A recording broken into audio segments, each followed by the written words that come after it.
What's up, kids? Chris here. Happy Tuesday. Let's dive into this. Yes, I know my face is still a little swollen. Whatever I got into over the weekend definitely has given me some allergies, but we're working on it. So let's talk about this question. Monica actually asked this question, and we get this question. I don't know. I'd say maybe once or twice a week in our mastermind groups because it's a common question, particularly right now. Should you actually lower your prices because of the pandemic or economic situations, things that are really going on in real life right now, right? It's a really good question, and pricing is, in my mind, something that should be variable. Okay, now I know that, and actually I was chatting with somebody a little while ago, and they were asking a question that was similar to price, and I know that I'm just jumping on here so I can see and say hi to folks. I know that so many people say you should keep your prices at the tip top and charge what you're worth. And absolutely, I completely agree that you should get paid what you're worth, or I guess all of us are worth way more than we could ever get paid truly as people. We're worth so much. But the value of your service does bring a value to your client. And that value should be recognized in the way they compensate you. But what's up, Laura? Good to see you. But in a very real way, there's interesting situation right now on our planet, right? Globally, we're all in this thing together, and some people have come out very well in this situation. Some people come out very, I guess, in a very hard situation financially, and there's a few in the middle, but it's really kind of separated out into folks who've really just had this amazingly good experience financially and some who've really suffered. And it's really important to recognize that when you're teaching. So, this question came up from Monica actually a few days ago when we were just talking about pricing and how to price your mastermind. And Franklin, awesome to see you. And Mr. Lewis, great to see you.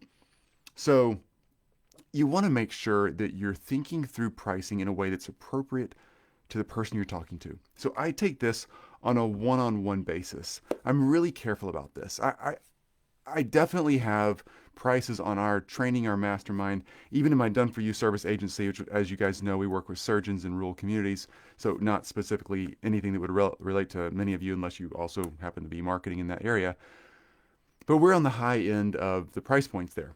But in this time, we have taken this on a one-on-one, need-by-need situation. And Monica, to answer your question, yes, you should get such a common question, Laura. Yeah, absolutely. You should get, Franklin, good to see you. You should get a really good idea of the person you're talking to, and I try to trust people as much as I can and walk through the pricing conversation with them. And if there's a really clear, obvious place where they are the right person and need to be engaged with your service, Monica. Monica's in very high end photography, and she does an amazing job helping people communicate who they are on film, on screen, like an amazing job. She's actually mentioned in a comment below. I'll mention her today. If you want to look at Monica's work, she just does a fantastic job. She actually did a video with us here in the group a few weeks ago and answered a lot of questions on photography. So thanks, Monica. So the real thing comes down to if they can still pay you in a way that you can cover your expenses, right? It's not going to hurt you, then find a way if they're the right person to help them. Pay it forward. I don't know what you want to call that. I think that's just part of being a good community member on the planet. And Monica, I know you're that way, and I know most people in our group are that way. But here's the sticky point, right? So let's say you want to charge, I'm just going to pick a number. Let's say you want to charge $50,000 for someone to be in a mastermind, or you want to charge, let's just keep using the same number, $50,000 for a done for you service to build them a website, or you want to charge $50,000 to run their ad management, or to deal with their photography, or to help them with videos, whatever it is for you. Let's just use $50,000 as a price point. Value-based pricing, yeah, Franken, love that. And value-based is so important. But right now, what is the value that someone can actually afford, right? So when I'm having this conversation with people, I make sure, number one, that me and my agency are in a place where we're sustainable. I can't help anybody if I go out of business, right? That's clear. I hope that's clear for everybody to understand that one. Yeah, Laura, as long as everyone involved feels served, it's all good. Yes. So you absolutely, Laura, you want to make sure that you and your team are covered, that you're sustainable, and that you're not actually damaging the thing that will produce the change for someone else. So don't damage the home base, right? And then You're going to have some that can pay full price, and you're going to have some that can't. And you got to make a decision if you'll let people in that can't pay full price. And for me, I take that on a one-on-one basis. If there's a situation where it makes sense and I trust the person, then I just, twisting my arm to try to get some sucker deal. And we're not. Most people I know aren't that way. It's not a big deal. I want to make sure that we can offer them something. Now, let's talk about the type of service you're offering and how easy that is to do. If you're doing a done for you service, a one on one type coaching or experience, like for instance, Monica is in her photography, it's way more costly for Monica and her team to actually do the work, right? So that price is going to have to be on the higher side. If, let's just keep using Monica as this situation as well. If Monica's teaching a mastermind, for instance, then her adding one more person to her group at a discounted price is not really going to change the workload that Monica would experience. Okay, so that's kind of the way that flows, and it really comes down to the product or service you're offering, and then how low can you go without hurting the home base and making sure that it's not just the overall thing that you do.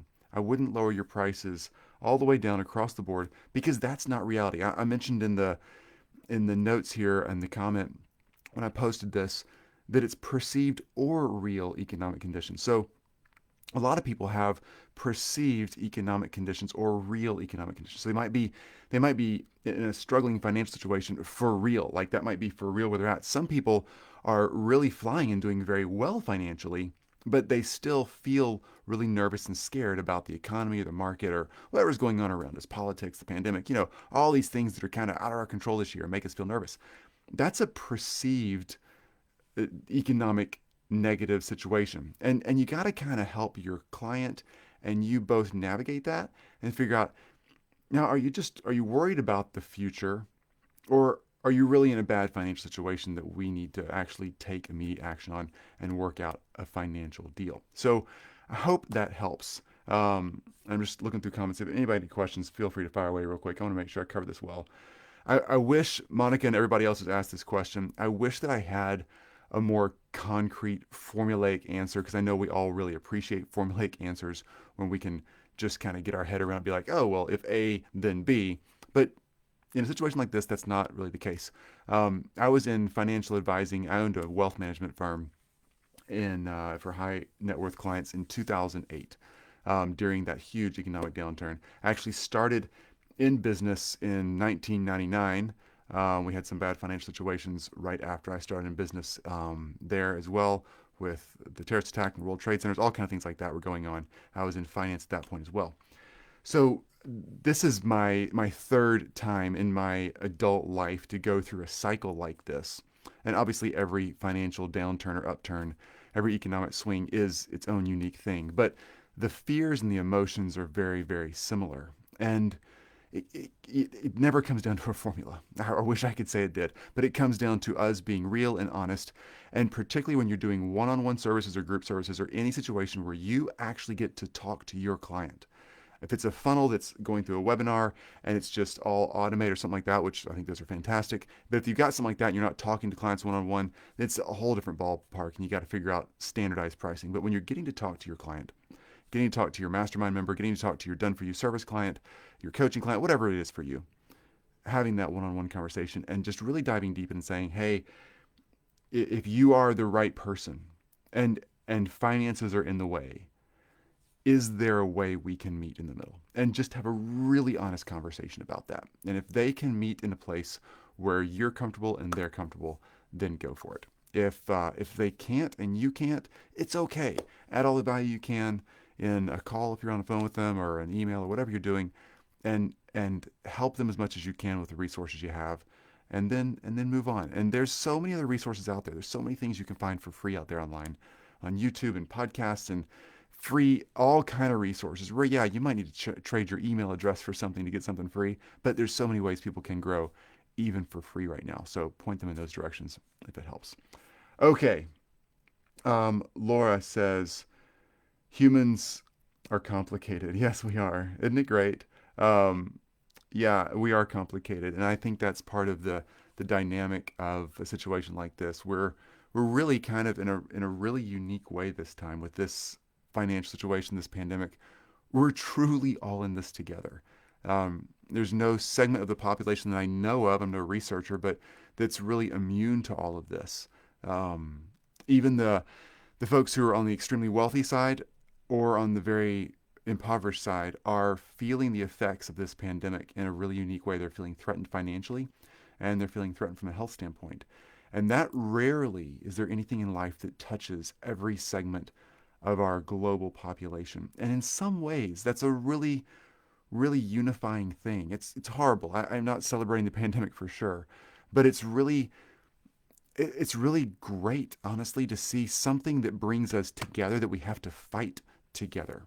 And that's a really cool thing. And I wish there was more things like that in my daily experience here in the States as an American, wherever you are watching in the world right now. I wish there were more things that unified us and fewer voices out there that were dividing us. We need more of that unity. And I know we all have our opinions and our places, and we have to fight and push for the things that we need to protect ourselves and to keep our families secure and ourselves secure. But ultimately, most of this can be done together. I wish we had more of that.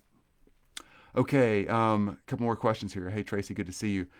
Let's see. Tracy, um, whoa, nice one, Tracy. Okay, when clients have never run ads before, they're always concerned about how much it costs, and they don't think about it like an investment. I got a really amazing referral from a perfect client for me in terms of their product and their business model.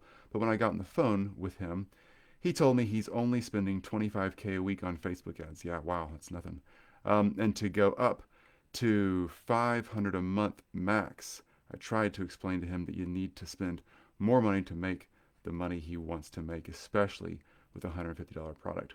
I think that I can serve these people in a different way than done for you. I might consider making a mini course for people that aren't really good fits for my agency. Um, and then CM, bless your heart on the poison. I know, right, CM? Oh my gosh. Yeah, this whole allergic thing. It's like kind of sinusy pressure now, and my jaw over here is a little. So anyway, you don't want to know all that. So we got good meds though. It's starting to get back under control, but it's looking worse, but it's feeling better. Okay. So yeah, Tracy, great question. Um, here's what I would advise. Yes, you could create a little mini course for people who can't really afford your done for you service so they can start learning and getting traction and maybe move themselves a few steps forward and then they can engage you in a bigger way. I think it's a fantastic idea. Another way to do this, CN, and this is actually part of the reason we have this Facebook group. As you know, in this Facebook group, any of you who've joined this Facebook group, we've not even collected your email address, and that's very intentional. We're here to answer questions because some people want to engage our agency for what we do. For in particular, we have a mastermind, and that teaches people how to be very effective and efficient and do their agency in a way that allows them to work like I do, less than 30 minutes a day.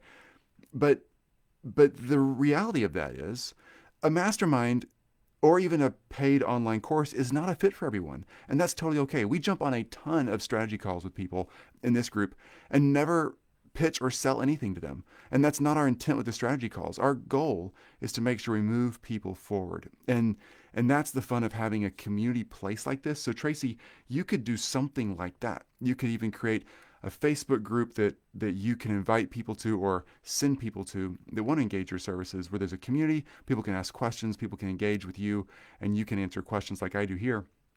But that way people can get to know you.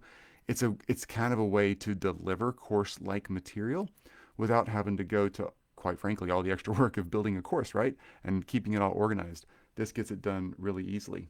Um, so Tracy, my point is I used to say yes to them and lower my price. Yeah, I know. And Tracy, I agree. That person's probably not going to succeed. I'm glad you didn't lower your price. I think there's a pivot you could make to give them a lower price option that doesn't require as much of your time or your team's time. Online course or a Facebook group or whatever would be super cool for that. Um, and at the same time, giving them value to help them move forward. That's really, really cool. Um, okay, so yeah, I think we've all been there. Yes, Laura, you're right. Okay, hope that helps. We're all in this together, really are. That's the point here. And anytime you have a chance, and it's right for you and your agency, and you're not giving away the farm and jeopardizing the success and long-term sustainability of the machine you've built that actually is going to help people move forward, then yeah, feel free to help your neighbor. Um, and just like you'd want to be helped. If you're in that situation, I try to think about that every time I talk to somebody who we have that conversation about. Anyway, hope that helps today. Have a fantastic Tuesday, and I will see you all again on Thursday. I think that's all of our questions. Great to see everybody. Y'all have a great day, and we'll talk soon. Bye, guys.